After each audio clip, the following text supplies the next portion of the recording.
great. Brilliant. I'll close the chat. Becky, if you can just give me a shout if there's anything we need to respond to in the chat, that'd be great. Hello, everybody. Welcome. My name's Katie Hurd. I'm Head of Research and Data Insights at the Good Things Foundation. And today, as part of this Digital Leaders event, we wanted to share with you some of the learnings that we gathered through delivering our UKCRF projects, the Digital Skills Pathway for Shared Prosperity. I'm going to be presenting today, but also I'm going to be presenting with my colleague, Michelle. Michelle, do you want to introduce yourself? Sure, I'm Michelle Lofthouse. So I acted as the program lead on this project. So I'm not a Good Things Foundation employee. I'm an independent consultant, but have worked with Good Things over a number of years on a variety of projects. So I'm here to tell you a little bit about the insights from running the program itself. Great, thank you, Michelle. And also from Good Things Foundation, we've got Becky Ashfield on the call. She is going to be keeping an eye on the chat and dealing with any issues. So if you do have any problems throughout the call, just pop something in the chat and Becky will pick that up for you. Any questions, also pop in the chat. Happy to take questions as we go through, or happy to wait for the end as well. There will be plenty of opportunities to chat at the end. Great, fantastic. Michelle, over to you. You can do your introduction. Yeah, thank you. So just a bit of background. Some of you may know already about two of the things I'm going to mention on this slide. One is the Shared Prosperity Fund, which is already being released, but essentially is being released in stages. So the Shared Prosperity Fund is going to, by March 2025, release an awful lot of money, as you can see on the slide, into local areas to invest in a variety of priorities, all on the levelling up agenda. So what that particular fund does is replace a lot of the EU structural funding. It differs from that EU funding in the sense that it's planned and delivered by the councils and the mayoral authorities across England, Scotland and Wales, and very much designed to go into communities to support a variety of different objectives related to levelling up, which includes building pride in your local community, in your local place, supporting skills training, ensuring that pay, employment and productivity growth in those areas have the best chances, as well as the individuals themselves actually benefiting from a prosperous local community, which will also increase their life chances. So that's SPF, and that is now live, although some of the streams of activity that relate more to the digital inclusion agenda aren't released. Haven't been released this year. So there is some digital inclusion activity being done under the banner of SPF, but it is relatively small to what it will be in a couple of years' time. So why is that relevant? The UKCRF project was, if you like, a precursor to the SPF. The intention was that it would enable a number of communities, though combined authorities were the contracting body for this, to pilot some innovative approaches to various things that would drive the SPF agenda in the future. So we were invited to tender and tendered in summer 2021 for 3 projects, which I'll explain to you in a second, to pilot a new approach to digital skills delivery within the communities. Essentially, there was quite a delay in awarding contracts for this. We were supposed to be, the process was supposed to be in place by September 2021, but there was a relatively long delay in that. So most organisations weren't contracted until the back end of that year, so November, December. I mention that because it did have an impact on the project in terms of that delay, but I'll explain that to you in a second. So what was the problem we were trying to solve with the digital skills pathway project that we proposed in these tenders? Well, many of you will be aware, because you're on this, you're in this conference today, But there are still an awful lot of adults who actually don't have what we would consider to be foundational basic digital skills. And that can be defined as anything from internet search to filling in a form and so on. We also know the importance that employers put on basic digital skills. And I think that's become even more important since COVID, in the sense that a lot of people are working remotely and using technology to work remotely. So it is a real disadvantage if you don't have those skills and don't have the access to technology to do that. So one of the really positive things the government did was actually make first qualifications in essential digital skills and the framework for essential digital skills funded for everybody who didn't have them. But the challenge for us is that many adults who have had a negative experience of compulsory schooling do not want to go and study a qualification as their first if you like, development activity. They essentially would often shy away from qualifications, and that's been a real issue for us. So Good Things Foundation historically had a project funded by the DFE, which enabled us to provide digital skills support through our network of centres and hubs, and that was not qualification related. That project ended, and the entitlement for digital skills came along behind that. However, what it's left is a gap for those people who don't think qualifications are the right step for them initially on this journey. So just some stats there at the bottom. So it's not just about attracting people to come and do, as I say, digital skills. For some people, they're just not interested in doing it. So one of the challenge of our digital skills pathway was that engagement piece. How do you get people to understand the benefits that digital might have to their lives? And that was really, really important. Often the people we are talking about are low skilled, low paid, as you can see from those figures on this slide. And that was our target audience for this particular project. Bear with me. So we were awarded three contracts, as you can see. If you haven't got your videos down that side, there are some logos there for the combined authorities we work with. So we work with Greater Manchester, we work with West Midlands, and we work with North of Tyne. So those three areas where we run the pilots. And it was actually really interesting to run them in three areas, very different. The combined authorities, other than on a steering group, never really met, so they ran the projects differently, which I'll talk about again a bit later. So essentially, we were awarded the contract in late November. We had to stand up our centres very, very quickly to start delivery by February 2022. That was incredibly challenging because we were asking people to work with us and deliver on the UKCRF project who were midstream other projects. So had it been something we had got in September, we'd have been starting at the beginning of what was an academic year. We were starting halfway through, where a number of our centres actually already had delivery targets to meet from other projects. So that in itself was a challenge. So the recruitment was hard work to get centres who were positioned in the right place in these combined authorities in order to deliver on the programme. So ideally we wanted 30 in each area to help us, and that was how our targets were set. So we also had a particular target audience, so not just adults, but also adults who were unemployed, economically inactive, or in insecure employment. And by insecure employment, we meant part-time or 0 hours contracts. So essentially we were looking at a particular type of audience for this, for people who we could support with this pathway. We worked, as I said, through our Good Things delivery hubs. We didn't have enough in all areas when we started the project to service the demand that we needed to meet. So essentially, we signed up a variety of new organisations to enable us to deliver on the project. And we'll, again, go into that in a bit more detail later.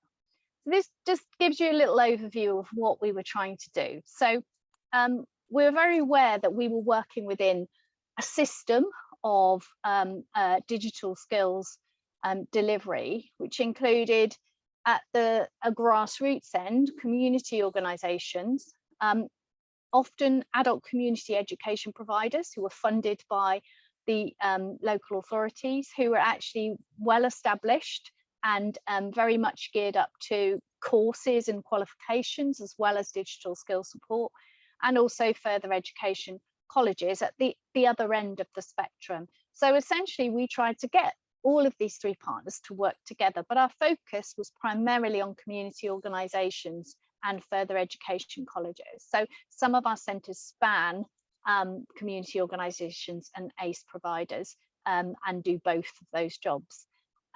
So what we were trying to do was get that engagement piece I was talking about before. Community organisations, for many people, are a sort of trusted place, trusted face. They're with people who are part of their communities, they have peer support and so on, and that's really, really important.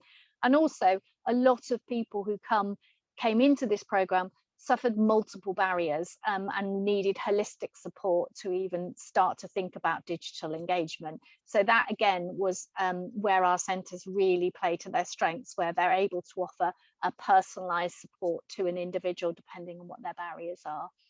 So once somebody was engaged, the idea was that we would offer through a funded contract that those network partners could run one-to-one and small group support for up to 8 hours. In reality, that was a kind of envelope. For some people, it was much longer than 8 hours. For others, it would have been shorter, depending on what their starting point is. And also, once you open the doors of your community centre to people who are digitally excluded, you may never get them to leave. So in a sense, the economics behind this are really challenging. Most of the community organisations are there because they want to provide a support. They don't put well, you can only have 3 hours of support in front of an individual, because that's just not how they work. So essentially, for us, that having the ability to work with community centres provides some core funding for that engagement and support for that individual on their journey was really important. The other thing that we hadn't really done before as Good Things Foundation was work with FE colleges in each of the local areas. So the notion behind the pathway was to create a progression pathway that wouldn't necessarily end in progression to further education or qualifications for everybody, but would enable people to see what there was potentially out there for them on their journey. So FE colleges were selected in each of the areas and worked in partnership with us on these particular tenders. So they were originally quoted in the tender and provided a range of services, which again, I'll mention in a bit more detail as part of this. So what were we trying to achieve? So the UKCRF had lots and lots of different projects apply. And they weren't all focused on digital inclusion. Some of them would have been about, for example, environmental training, environmental sustainability, lots of different things which are around this SPF agenda. So for us, there were some set targets which the UKCRF had to meet. The ones that we chose as being relevant to this particular project were progress into further learning. So further learning generically, not just qualifications. Help to get online in terms of to connect socially and to improve life skills, as that was the term used by UKCRF, and support for employment or to progress at work. So again, that was a third thing. So three very much related but different depending on that individual outcomes that we were trying to hit, and Katie will talk to you a bit about how we got on with that in a second. So one of the things we recognised, and I talked to you a bit about barriers early, was that digital poverty is a major barrier to digital exclusion. So as part of the overall project, we not only wanted to deliver this digital skills pathway, but we actually said we would also like to add in data and devices to the package we give to individuals. So you may be aware Good Things Foundation is running the National Data Bank. So that was part of our offer, to bundle a data and a device, and we procured a range of tablets that would enable us to serve around 50% of our target population for this. Essentially, we managed to get 60% of the population devices, because we achieved some economies of scale in buying the devices. They were brand new devices. They were given to residents who took part in this at the end of the project. So it wasn't something that was a loan device. And that, I think, was really important to break down those barriers. There was a process by which we checked eligibility for that. So given we only had 60%, there were some people who didn't get a device, but essentially they were still supported by the centre with the devices that the centre had available to go through the programme. Katie, over to you. Thanks, Michelle. Helps if I come off mute. Brilliant. Yeah. So as Michelle said, there was a kind of quite a mix of support provided to the participants that took part in the programme, from learning all the way through, and data and devices where appropriate. So over the 8 months of the programme, we engaged 82 providers to support residents across the 3 combined authority areas. About half of them were known to Good Things Foundation in terms of our existing hub network, but the other half were new to Good Things Foundation and kind of were able to take advantage of our learning materials, as well as the devices and data offer as well. We managed to engage over 5,000 beneficiaries through the projects. One of the most interesting things about the project for us was the proportion of people we reached who were from ethnic minority backgrounds. The range, 66 to 73%, shows that there were slight differences across the 3 combined authority areas, but we're talking about getting on for 2/3, 3/4 of the population that we engaged through this programme being from ethnic minority groups. And we had a huge number of people who had English as a second language. So there was a huge amount of language support provided informally across our network to help engage people with the kind of skills that they needed to kind of progress through the programme. We saw about 44% were seeking work, which is roughly what we were expecting. The most interesting part about the kind of makeup of the economic activity of the population was that 40% were economically inactive. Now, we were aiming for about 25%, and that's what we thought we would get, but it's significantly more people were economically inactive.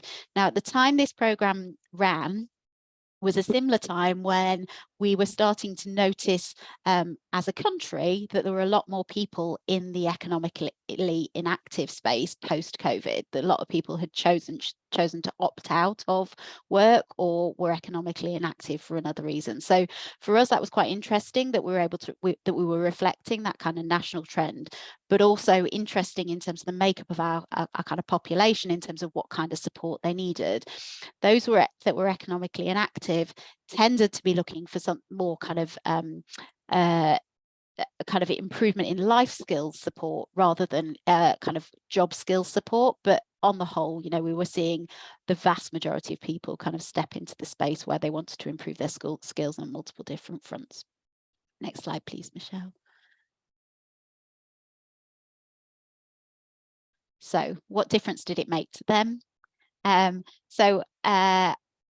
Michelle highlighted in the earlier slide, we were targeting people to progress onto further learning, to be motivated to keep on learning, to report that they had better employment prospects, and to have applied for jobs. Now, 2/3 of people that we engaged on this programme reported at least one of those desired outcomes, which was a fantastic success for us. We saw a large number of people feeling like they were, ready to kind of continue learning, but for 1/3 of them to have applied for a job at the end of it was a fantastic success for us at the end of the programme. if you can build it, Michelle. And then in terms of how the kind of individual improvements that the individual reported, the vast majority reported that they felt that their digital skills had improved. Again, the vast majority felt more confident in using the internet, and a similar proportion said they now had access to data and device to kind of be able to access the internet. One of the main learnings from the program was that, and kind of key success factors, was being able to remove an individual's barriers to digital inclusion. And one of the things that is really unique about our model, and one of the great things about our model, kind of community-based delivery, a trusted face in a trusted place, is that our hubs are skilled at identifying what support an individual needs and tailoring their offer with the tools that they've got available to that individual. So if that individual's main barrier to digital inclusion, and therefore progression onto further learning, is just device or data led, then they will go in with that as a kind of the first part of their offer, and then steer them onto the learning. However, if somebody is lacking confidence or is worried about safety or security of the internet, they will start in that place and then steer people through the journey that way. And that is one of the best things about our model. It's that kind of alignment of that community-based delivery with a range of products and services such as data, device and skills that can really be tailored to that individual's needs. Many of our hubs are also doing a whole load of other support for that individual and don't necessarily, as Michelle said, sell themselves on digital skills support. Actually, many people who come into the hubs that we have are coming in at a point of crisis. So they're coming in because they're struggling with maybe a universal credit application, or they are struggling to get their prescriptions delivered or book a GP appointment. And our hubs will play the role of supporting an individual to do that, but through that immediate need, they are then steering them through a digital skills pathway, and then hopefully progression onto other things. Next slide, please, Michelle. So through our program, we were working with a number of different groups to help make this successful. So we were working with beneficiaries, community organisations, FE colleges, and the combined authorities as the commissioners of this work. And we thought it would be helpful to really play back the perspectives of each of those four groups to show how the program worked for them and the benefits and differences that it made for them as a group as a whole. Next slide, please, Michelle. So we're going to start with the beneficiaries. So bit of context. So the project was set out to test whether beneficiaries that were receiving the support could be encouraged to progress onto further informal and formal learning. So the hubs were cited in existing community settings, so a whole range of organisations, from faith groups through to kind of adult and community learning centres and everything in between, a wide variety of charities and different organisations. And they were selected, and also they engaged with the programme because they knew they were expert at engaging these populations to bring them that were the target of the funding. And as well as the provision of devices and data, the focus of the learning was definitely on digital skills, confidence and motivation. So like I was saying previously, it was about removing the barrier for that individual and identifying what support that individual needs to help them move through the pathway. And the FE interventions were designed to encourage the beneficiaries to move through that process. Now, the relationships at a local level were massively varied. Some of those community organisations already had established pathways and relationships with the other stakeholders in the area, and some didn't, and they needed to be established. So the interaction with the beneficiaries was focused on providing the tools to get those individuals online, building the skills and confidence in kind of an interesting and a kind of stimulating way to engage the individuals that was right for them. And in many cases, this was delivered through small group activity sessions where people could build relationships with each other, support each other, but also build relationships with the organisation that was supporting them and help them identify ways through. So there was informal peer support happening, but also the kind of formal skills and learning. And then the difference that this made was, well, it helped them to understand the community hubs to understand the personal motivations for the individual and also those around them. The model proved really effective at moving people through from digital excluded to inclusion and then onwards. And most beneficiaries, as I said, previously achieved at least one of the programme outcomes. And hit just in their own words. So here's some examples from the evaluation. So people feeling less isolated because they can use email. They've been able to create documents and do homework for the first time, and they can access their learning. And then also one of the benefits of people being digitally included is that they are much better able to keep connected with those organisations that they need to help them become economically active. So it might be that they're better able to apply for jobs. It might just be that they're contactable by the job centre for their universal credit requirements. It might just be that they're a few steps further ahead in that job application process than they perhaps would have been previously. But equally, it allows them to learn in multiple different ways. So there is formal learning through systems like Learn My Way that Good Things Foundation offer, but also there's much more informal learning.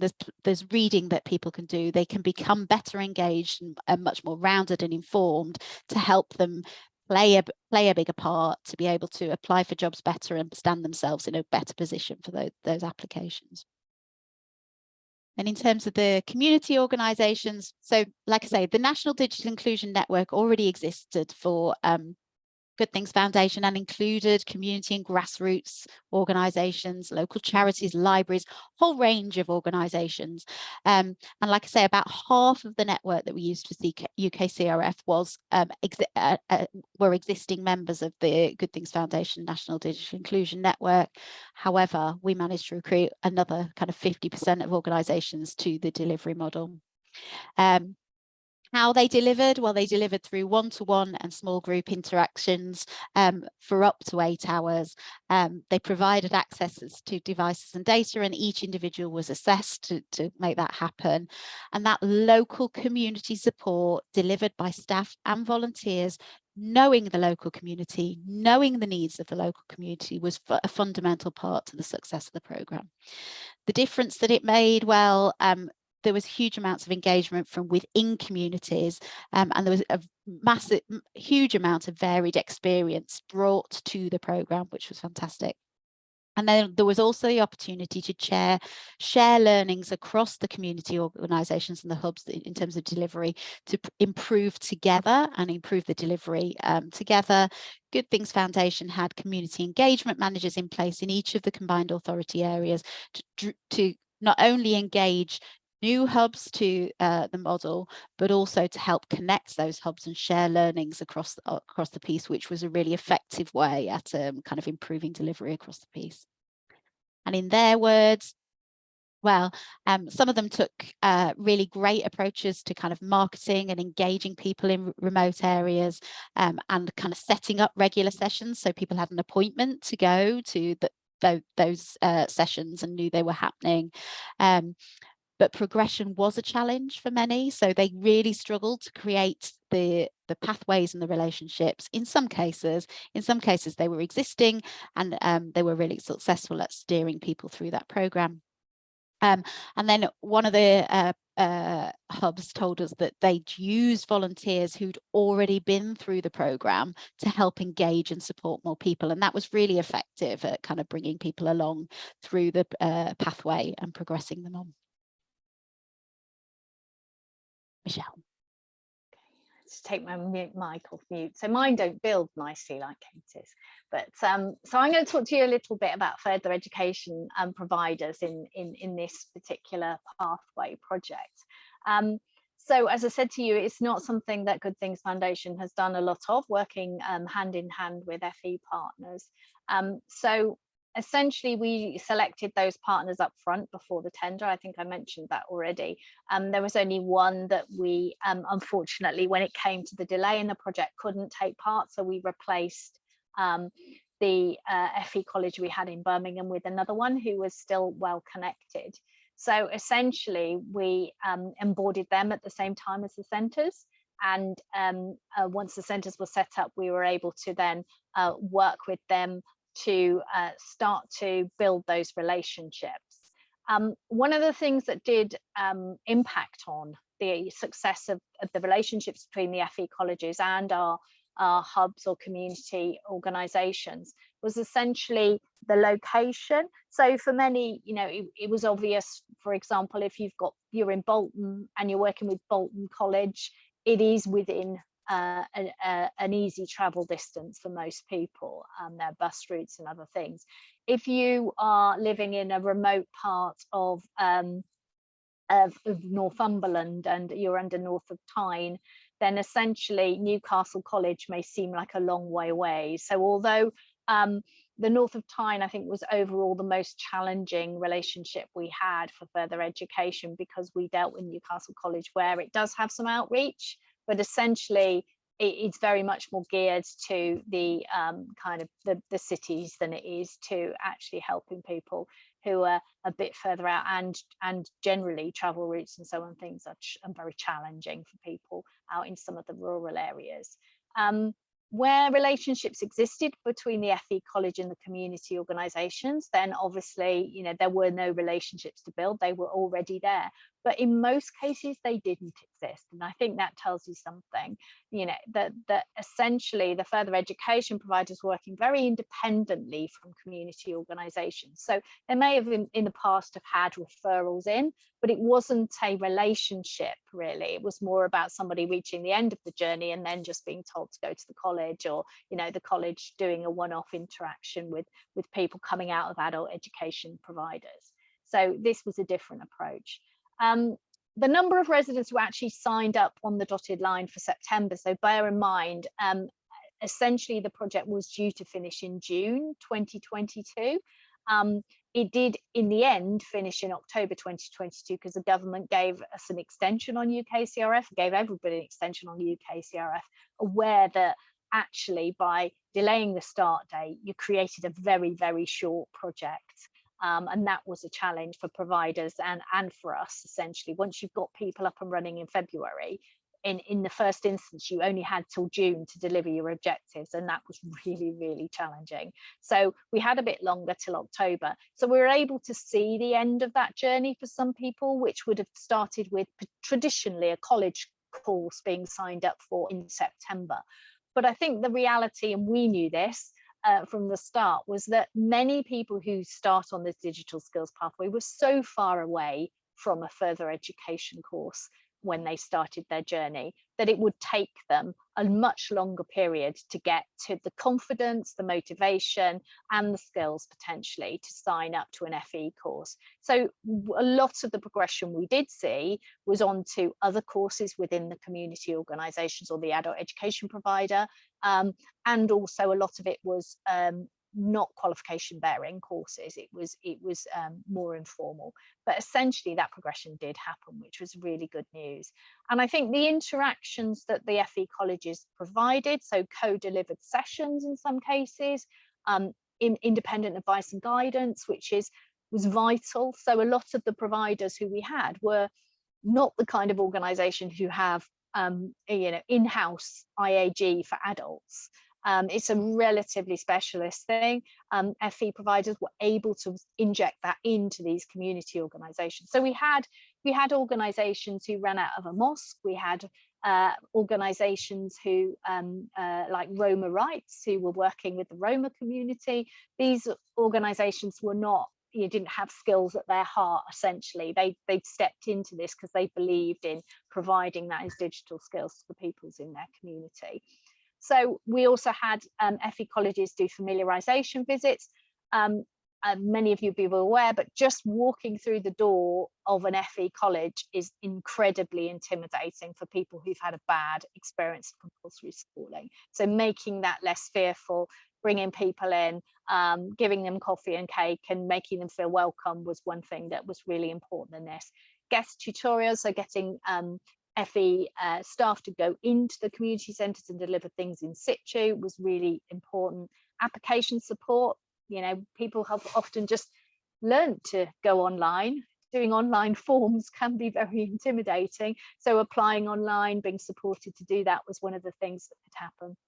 And for some people, the FE colleges, I think we always think of as being course providers, but not necessarily just that. So some of the FE providers, Manchester College was brilliant at this, were putting people straight onto their employability program. So they left their digital skills journeys, went on to an employability program, which resulted in a job, which is essentially, you know, a really positive outcome for those individuals. So what impact did it have on the FE colleges? I think it wasn't all roses for FE as well, only talking from their perspective. But then some of the centres they've worked with were actually quite fearful of working with the FE colleges. You're going to steal our learners, you know.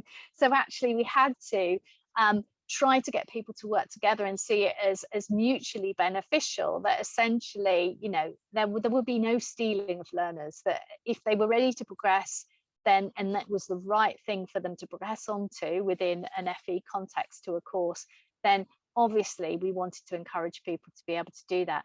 But most of the FE providers had you know, responded positively at the end evaluation to say they created lasting relationships. And really importantly, they understood more about the communities they were serving, so that as an FE college, you know, they deal with adults and they deal with young people. Young people in a lot of cases are the majority, and the adults that come to them are ones that have often already made the decision they want to go into college. The people we were dealing with, as I say, were a long way from making that decision. So understanding and getting insights into the challenges faced by people, adults in their local communities, I think was really, really important. And sharing best practice. We had lots of people going, well, lots of FE colleges have created bespoke programs, which were bridging programs, which would enable somebody to come out of that adult education thing, do a short course, get the confidence before they then progressed on. So again, lots of ways in which the college is working together, understanding how to reach into those communities effectively to help people on their progression journey. So these are just a couple of quotes from the FE sector. You know, each of the areas, if you think 30 centres, so for example in West Midlands, you know, we have particular local authority areas that had more or less centres depending on the size and the population in those. So that's one from a college who were working hand in hand with 8 centres to actually try to build that relationship.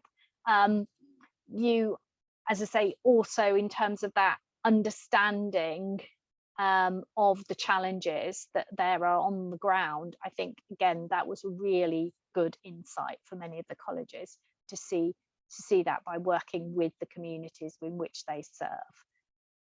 So combined authorities, we worked with 3. They were very different. I personally managed the relationship with the combined authorities quite closely. They were so different that they even had a different approach to targeting and interpretation of the UKCRF rules. So that was in itself a challenge. But what became very clear is most combined authorities have some form of digital strategy. As Good Things Foundation, we're often working with these combined authorities anyway from a strategic point of view and understanding the digital inclusion landscape. But the different drivers they had drove what they wanted out of the programme and what they wanted to see as part of the project. So I would say Greater Manchester and West Midlands had a highly developed digital strategy. Greater Manchester has a lot of projects which it's running, which are, yeah, its whole basis are digital inclusion. So there's a lot of test and see what happens. So for us, you know, this was another test and see project, which was great, and part of the fabric of what Greater Manchester are now starting to do as a kind of all-embracing strategy. With West Midlands, we developed quite a close relationship, and which has then extended beyond this project. So we've been working with them over the last few months on a project looking at a curriculum blueprint for the region, results of which will come out in July and be launched in the West Midlands. But I think the thing that it did for West Midlands was really bring into sharp relief this issue that I mentioned at the beginning, which was the gap of those people who don't want to step into qualifications, and looking at how within the West Midlands they could tweak their strategy so that the entitlement in terms of the qualification entitlement at level 1 was not everything, and could we line up providers across the whole footprint in the West Midlands against a curriculum which was much more attuned to what we were trying to do with the DFE projects back in the past, which was around really about building skills and making people ready for the next step on their journey. So that's been a really exciting thing to do. But West Midlands and Greater Manchester, we hit our targets. I think one was, we got 99% and one was 98%. So I say hit, that's near enough. And North of Tyne was a challenging project. It was a challenging project for many reasons. And I think one of the things that we had managed to do in Greater Manchester and West Midlands was work really closely with the local authority colleagues. So when we were struggling to find centres, we went to local authority colleagues and we said, help us, you know, we're doing this with you, not to you. Local authority colleagues joined some of our regular meetings with the centres to discuss what was happening and had an overview. In North of Tyne, we never got that traction. So in North of Tyne, they had their own delivery targets for digital inclusion, very much focused around qualifications in the adult education space, and were quite resistant to taking on anything else. So it was a battle in North of Tyne to actually be able to really engage with the local authorities, and I do think that impacted on the project. So we did have a sort of two-stage process of recruiting centres. So some of our centres were recruited later.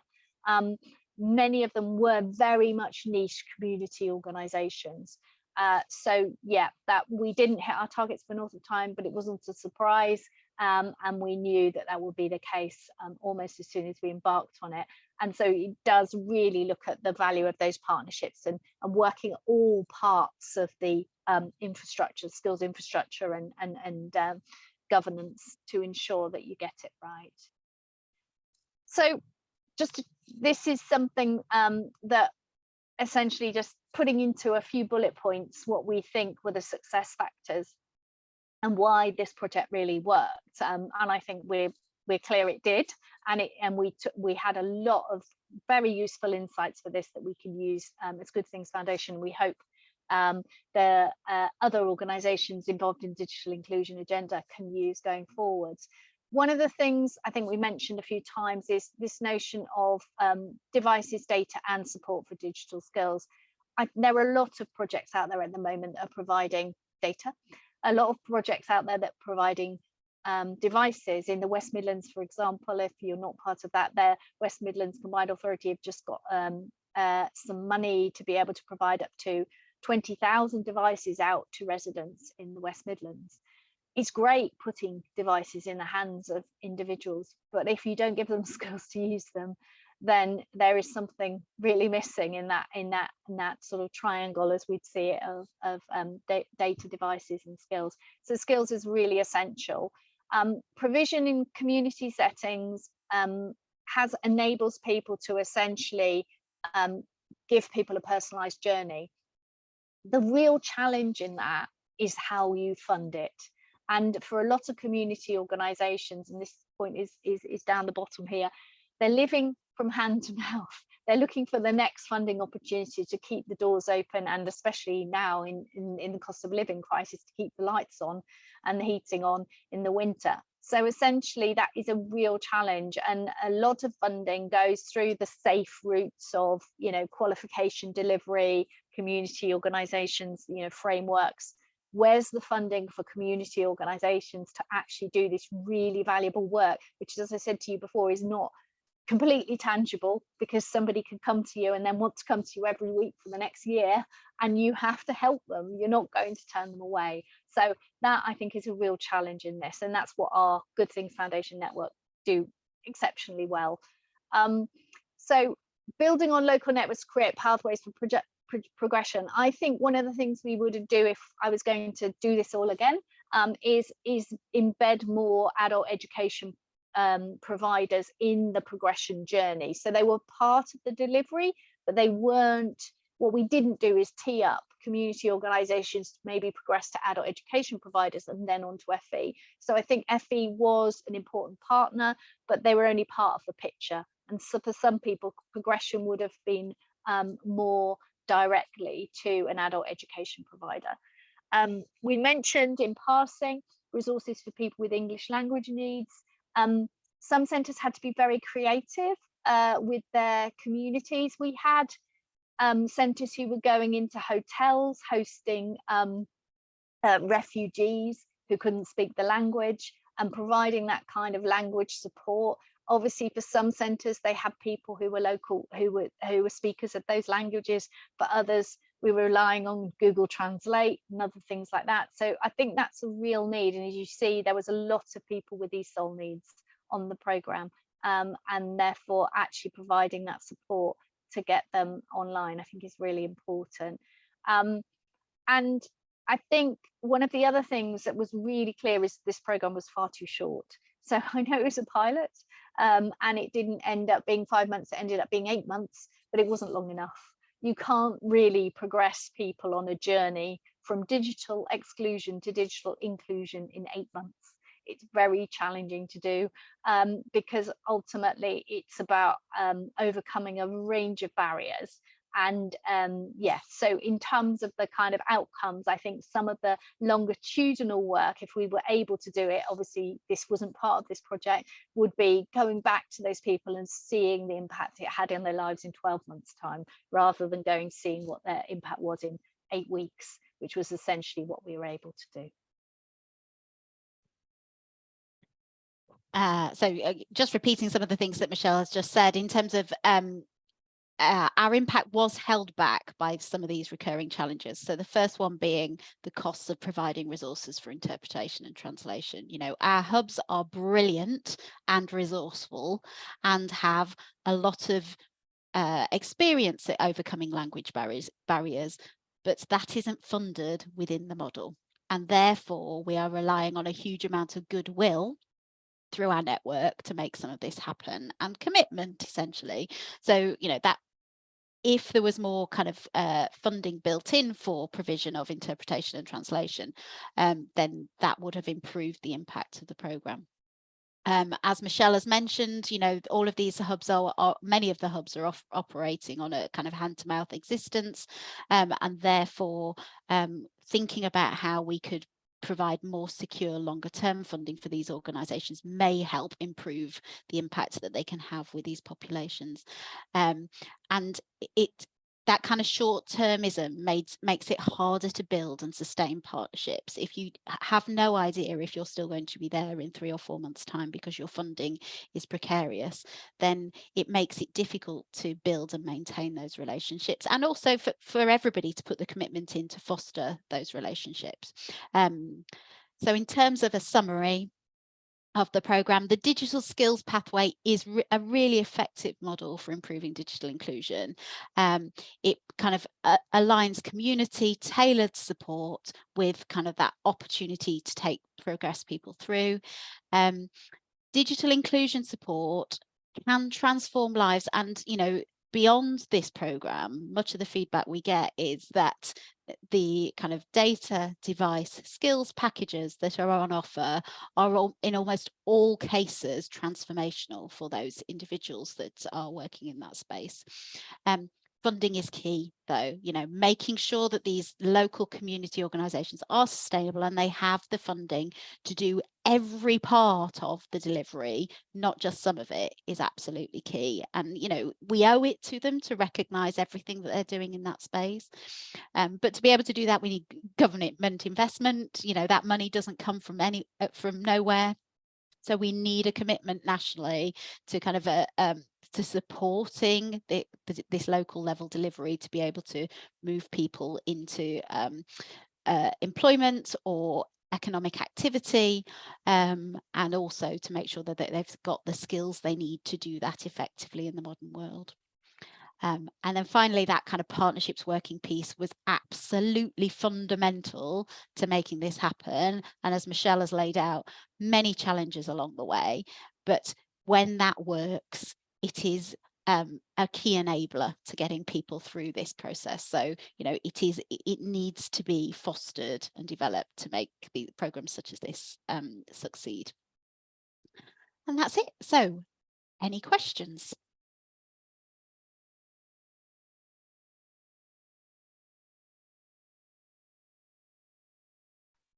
Stunned silence. Sorry, we talked at you for a long time, but I don't think there are any questions to answer as we're going along. But there is a lot in the program to cover. But we're very happy to for you to make contact with us subsequently if there's anything you think you'd like to pick up on or understand a bit more about, or even if you're just interested and you're not currently part of the Good Things Foundation network and you'd like to explore being part of it, because as I say, it's free to join. There are an awful lot of benefits of being part of that community of providers, and not least being part of the national data bank, which enables you to give free data out to people in your local community. So please do get in contact with us if you do want any more information about that or the project. Michelle, if you put up the next slide, it's got our contact details Excellent. on. And then also to say that this report has been published as well on our website. So if you want more detail behind, you know, the success of the programme, and also want to kind of read that before you want to have a further conversation with us, then please do go and access that on our website. And obviously this recording will be available through the Digital Leaders platform as well. Thanks everyone for coming.